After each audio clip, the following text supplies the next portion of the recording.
welcome to your Star Trek Prodigy Season 1 Episodes 13 and 14 review. That is All the Worlds a Stage and Crossroads. So first we'll start with All the Worlds a Stage. If you can't be bothered watching that one, skip to this time and you'll be able to find out. So basically All the Worlds a Stage starts off with Admiral Janeway is trying to coax more information from the Diviner, who I don't know whether he's playing that he lost his memories or whether he actually lost his memories. We'll obviously find out in the next episode.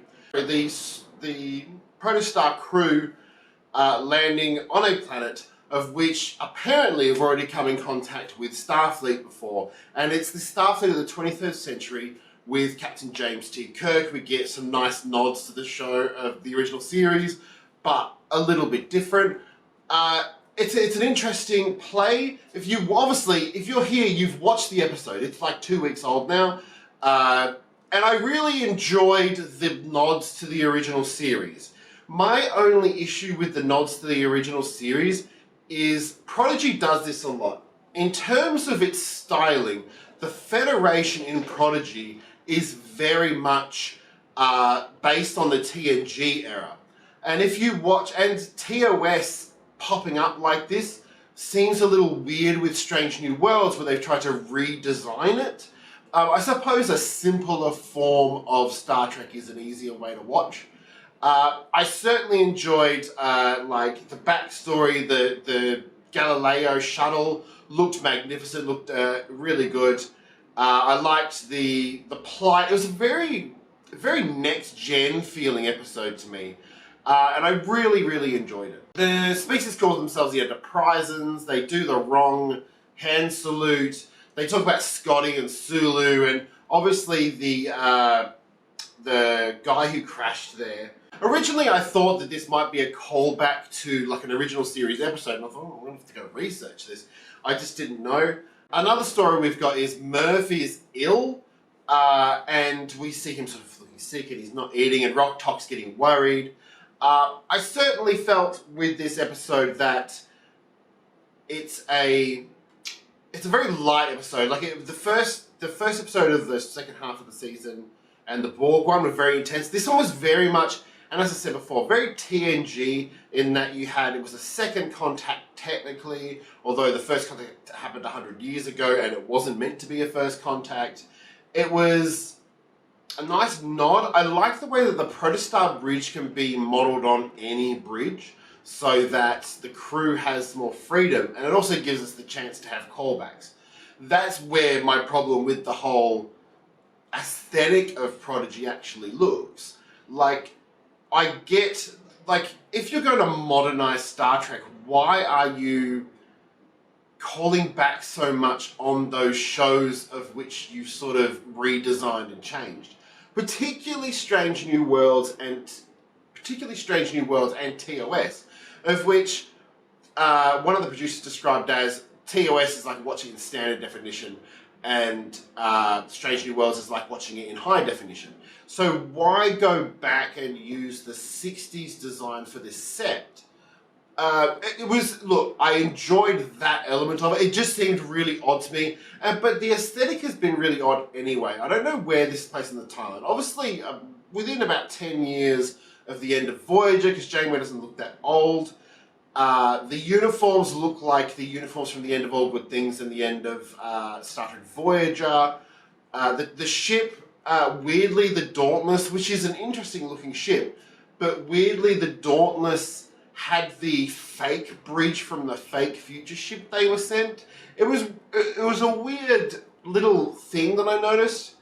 Otherwise, the episode was really good. They end up finding out that the shuttle's leaking radiation, and if it falls in, there'll be a big explosion, and they manage to cure the people of the radiation sickness, and they help out, and that's what this show is. Those guys are helping out. And the end of the episode is them flying off and talking about how if they can't help be the Federation, they can help out around the universe. And I think that's a nice way. Another thing I've noticed is I don't know where this places, and I'll talk about this more in the second episode in this review, which is Crossroads. Now, Crossroads was a really interesting episode. I didn't think that Janeway would catch up to them so quick. Obviously, spoilers again, but they land on a planet, they're going to leave the Protostar, they're going to go off on their own. The Protostar's too dangerous to have around, it might destroy the Federation ships. So they go onto this planet and they're wandering around. We see some Xindi, which was I liked the fact that Xindi were there. I don't get why they were costumed the same as Enterprise, but Star Trek does that all the time. The Klingons wore the same thing for 2 centuries. I really liked Janeway being questioned on her morality in regards to finding the Protostar. She's hunting Chakotay and the Andorian first officer goes, "You're acting emotionally, I can't do that order," when he's asked to fire. It's an interesting take because, and they play the characters very well. The Janeway on the Protostar is a more motherly, nurturing figure and a much more simple figure. The Janeway in real life is a much more headstrong, I've got to get this done figure. So it's an interesting play on things. I certainly like the fact that they all got sort of bits of the story of why they were hunting, they sort of got bits out. I don't really understand why none of them told the Starfleet officers what had happened. Although Rocktop brings that up at the end, like none of you mentioned what's going on, which was a funny little moment. We obviously had the return of the Aquino guy, and look, it was fun, but he was a one-off in an episode. Came across very Han Solo-ish. I believe it's the original actor doing the voice, so that was really good. I very much enjoyed this episode. Do you know what? It did remind me a lot of Star Wars. I think that's because it's on a snow planet. I think because there was a speeder chase. I think because it was very sort of, we're in trouble, we're going to hide from the big empire. It did feel very Star Wars, but I didn't mind that. I think it played really well. I think this second half of the season is certainly better than the first half of the season. And particularly the last couple of episodes have been really good. Like, All the World's a Stage, even though it was sort of an average TNG episode, it was still a good episode. And the episodes before that were brilliant.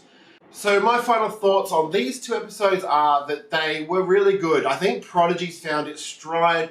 I think Dal as a character is getting a little less arrogant, willing to admit faults. I think that Jensen Pog is funny. I love the line where it goes, "Pog is what we name runts."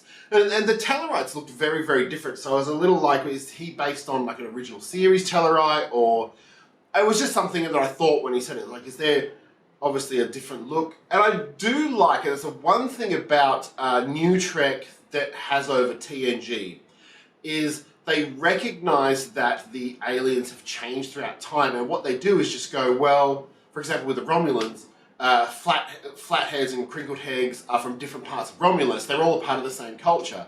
And Klingons, it's a bit, they're different houses and different places, so they recognize that the aliens, although they're from the same planet, can look very different, as we see on our own planet. And I really like that little touch. It's one thing that used to annoy me about the TNG era, is how every alien looked identical. There was no variation, there was no differences between it. Otherwise, what did you think about Star Trek Prodigy, these particular 2 episodes? Make sure to like, comment, subscribe, share, and let's try and get up to 400 subscribers very, very soon. And thank you for joining me. Live long and prosper.